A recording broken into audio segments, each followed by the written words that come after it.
Hi అండి. అందరూ ఎలా ఉన్నారు? నేను బాగున్నాను. మీరు బాగున్నారా? ఈరోజు మన ఇంట్లో స్పెషల్ ఏంటి అంటే చికెన్ ఫ్రై. ఈరోజు నేను మా ఇంట్లో చికెన్ ఫ్రై చేసుకుంటున్నాను. చాలామంది చాలా రకాలుగా చేసుకుంటారు. ఇది నా ప్రాసెస్. ముందుగా ఒక ముప్పావు కేజీ చికెన్ని ఇలాగా బాగా నీట్గా కడుక్కొని అందులోనికి పసుపు, కారం, ఇంకా అల్లం వెల్లుల్లి పేస్ట్, ఇంకా ఇందులోకి సరిపడా ఉప్పు, ఇంకా కొద్దిగా పెరుగు, ఒక నిమ్మ చెక్కని కూడా ఇందులోకి పిండుకోవాలి.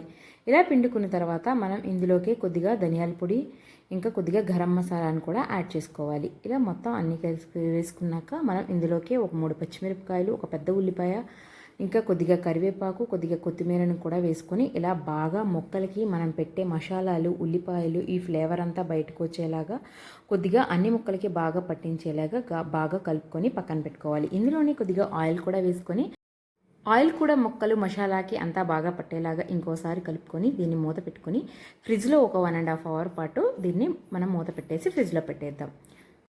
1.5 అవర్ తర్వాత ఫ్రిడ్జ్లోంచి మనం ఇలా చికెన్ అనేది బయటకు తీసుకొని ఒక ప్యాన్ పెట్టుకొని అందులో కొద్దిగా ఆయిల్ వేసుకొని మనం మ్యారినేట్ చేసి పెట్టుకున్నాం కదా, ఈ మ్యారినేషన్ అంతా ఈ మ్యారినేట్ చేసిన చికెన్ని కూడా మనం అందులోనే వేసుకోవాలి. దీనికి తాలింపు, పోపు లాంటివి ఏమీ అవసరం ఉండవు. అన్నీ మనం ఫ్రైలోకి అన్నీ మ్యారినేట్ చేసి పెట్టుకున్నాం కాబట్టి అలా నెమ్మదిగా మీడియం టు స్లో ఫ్లేమ్లో అడ్జస్ట్ చేస్తూ దీన్ని బాగా దగ్గరగా ఫ్రై చేసుకోవాలి. మనకి చికెన్లోంచి ఏదైతే వాటర్ వస్తుందో ఆ వాటర్తోనే మనకి ఈ చికెన్ అనేది కుక్ అయిపోతూ ఉంటుంది. మనం మధ్య మధ్యలో ఇలా మూత తీస్తూ నీట్గా ఓసారి బాగా కలుపుకుంటూ ఉండాలి. ఈ ప్రాసెస్ అంతా మనకి 20 to 30 మినిట్స్ లోపు అయితే పడుతుంది. దీనికి కొద్దిగా ఓపిక అవసరం. మనం దీన్ని నెమ్మదిగా స్లో ఫ్లేమ్లో కుక్ చేసుకుంటే మనకి పీస్ అనేది చాలా పర్ఫెక్ట్గా కుక్ అవుతుంది. చూసారు కదా, నాకు ఆల్మోస్ట్ వాటర్ అనేది దగ్గర పడిపోయింది.